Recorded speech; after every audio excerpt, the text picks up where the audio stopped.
So we already know about the whole thing with Walmart. It just came out, right?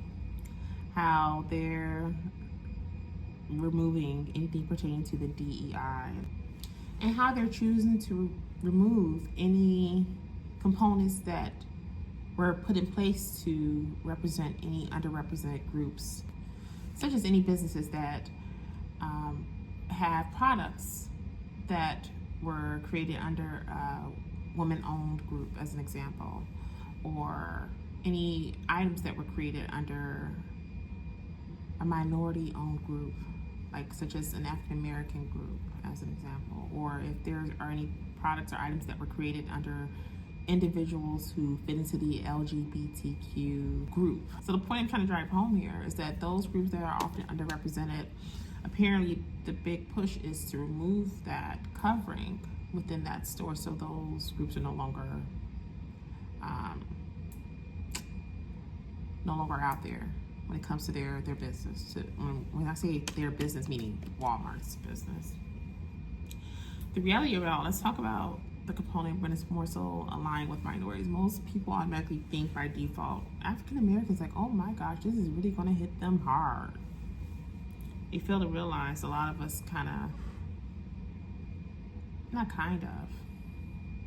a lot of us knew from the start that we need to make sure we set up ourselves in such a way that something like that, if it were to ever arise, would never affect us in any environment that we work in. Let me explain.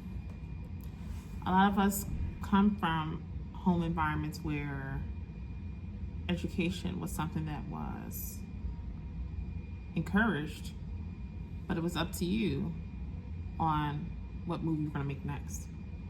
Whether you're going to decide to take up a trade, start working right away and save for kids' school, or if you're going to be smart about it and going to school and working towards building up, setting yourself up for success for the long haul. The reality of it all, a lot of us knew school was the way to go. I'll use myself as an example. Again, growing up as a kid, and a lot of us grew up in the urban area, so you have that traditional old school upbringing. But you know that when it came time and you finished up your high school diploma, if you were lucky enough to even make it that far, because some people didn't make it. Some people couldn't even finish it up because maybe they had kids early, things like that. Stuff like that happens. Some may have dropped out of school and may decide to pursue GED afterward. That happens too. But for those of us who made it and was able to get that diploma in our hand, we knew we had a choice. Either you go to school or you better pick up something quick to help out the household. And the reality of it all, a lot of us chose school. It's like, okay, go to school, go and pursue one degree or a few. But the key focus in all of it is to make sure we set up ourselves for success. Because we knew at the end of the day, sadly enough, we can have the same degree as John Smith, but chances are more companies are going to choose John Smith over us because of the color of our skin, even in 2024. It's a sad truth that even in this day and age, we still encounter this. That's the reality. So a lot of us would tend to push harder. We would not only continue to work towards obtaining several degrees to have on our roster, but at the same time, we pushed ourselves hard when it came to taking on certain tasks within certain clubs and organizations. We made it a key focus to say, you know what? I don't want to just be a chair member. I want to be the president of the organization. We took that approach and we made it happen because we knew, that's more detail I can add to my resume. You understand? And all in doing so, we're networking in the process as well. So I say all this to say, even for some of us, whether we're Trump supporters or not, with this whole DEI nonsense, it's not touching us. Because we knew within self, from the jump, what we needed to do to make sure we were secure where it could not infiltrate what we have going. The reality of it all too, even those who may have not even taken on pursuing a degree or several degrees, like some of us, we still come from that upbringing where we know how to make something out of nothing. This little thing that they're doing right now is a cakewalk. when you deal with such a resilient group of people, we've been through so much, but we knew from the jump how to make something out of nothing. That part will never leave us. It's within us. It will never change. So with them choosing to do that, and whoever the other companies, I think they said Ford was another company too, and I forgot which other companies. I don't know if it was John Deere. I forgot. I know Walmart was a big talk because it's Black Friday.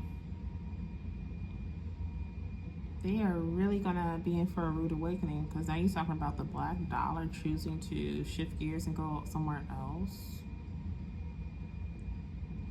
I think this is gonna be the period where the African American community, or the black community as a whole, African American or not, I think Walmart's gonna be made an example out of. And that was probably a bad move on there to do that, because people are starting to become more aware of their dollar and how they can go about allocating it. Whether you choose to vote red or blue, it doesn't matter. Whether you choose to vote for Kamala at the time or Trump, it does not matter. We're talking about something that's on a deeper scale than that political juncture that we were just looking at. We got to get out of the mindset that, like, oh, you guys voted him in. Because we could talk about the reality of it all, of all the bullshit that we've been in the past, and how we could say, oh, you voted Biden in. Oh, you voted Obama in. So what? Think about the bigger picture of this, you guys. We're talking about what's on paper. When we talk about the notion of what's in that fine print, that's what matters. We got to think big. Be more level-headed when it comes to our approach, and stop this blame game nonsense. Because the reality of it all, what we can all agree on, whether we're team red or team blue, is that we did so in such a way because we felt, and we still feel, that in doing so is going to be for the betterment of us on a global scale. Not just African Americans, but for the world on a global scale. I mean, more so on the national scale, but I would say on the global scale nationally too, if we're talking about our safety. If we're going to talk about that. So I guess, yeah, I'll retract that statement, more so on a global scale. So this is going to be interesting. I know for me personally, I've kind of pulled back on shopping with Walmart for a while anyhow.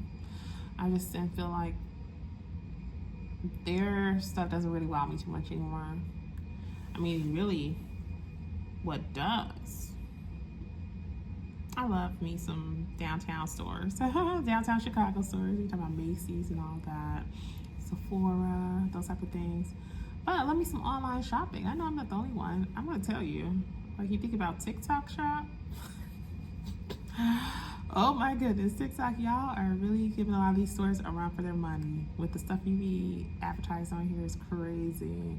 You guys are really running this thing right now. So I love me some TikTok shop. Amazon is just as good. Amazon is awesome. And there's several others without saying too much, but you guys get where I'm going with this, right? We're in such a time where these big chain stores and these brick and mortars are gonna get to a point where they're gonna become obsolete, because there's these online groups, these I guess you could say segments such as TikTok, that are really truly running this thing now. Numbers wise, they are really running it. If you look at the numbers, it's crazy compared to what these stores, these chain stores are like in brick and mortars are doing. They're running circles around them, literally. I honestly think within the next maybe that's a little bit too close. I was gonna say 5 to 7 years. I can really see Walmart becoming obsolete. So yeah, in closing, you guys, this whole DEI situation, don't let it affect you. Don't let it distract you from what truly has been going on. As I mentioned before, a lot of us knew from the jump, before all of this nonsense came about, that in order to set ourselves up for success, we have to do it ourselves. No one can save us but ourselves when it comes to living in this world. And the reality of it all, we knew from the jump, it was instilled in us how to make it happen. To not be dependent on man to make it happen. to do so in such a way where you know it's going to work for you as the individual in the long haul. And again, it's so funny because you could be in a predicament where if you see that they chose a certain individual over you for a certain role, you know it's funny when you can ask why, or others may ask, why did you choose this person over so-and-so when they got this, and they've done this for the company? You know, that says a lot. Then you know on a deeper scale, it's a deeper reason why they chose to do that. And in a sense, it's kind of like they told them themselves, but that someone else is doing but their own. I say all that to say, going forward, continue to be that person to set yourself up for success. Don't be so dependent on these little bills they pass, because those bills can become obsolete just like that. So just this whole thing with this DEI, I knew from the jump when this had rolled out it was going to be a temporary type deal. It was going to last forever. I knew it was only there for a reason, and there's going to be more to come. There's going to be more to come where certain things are going to be removed out of the equation. That is all for this quick video, you guys. So don't forget to like, share, and subscribe if you haven't done so already. And until next time, I am sending you guys off with love and light. I will see you in the next video. Be blessed, you guys.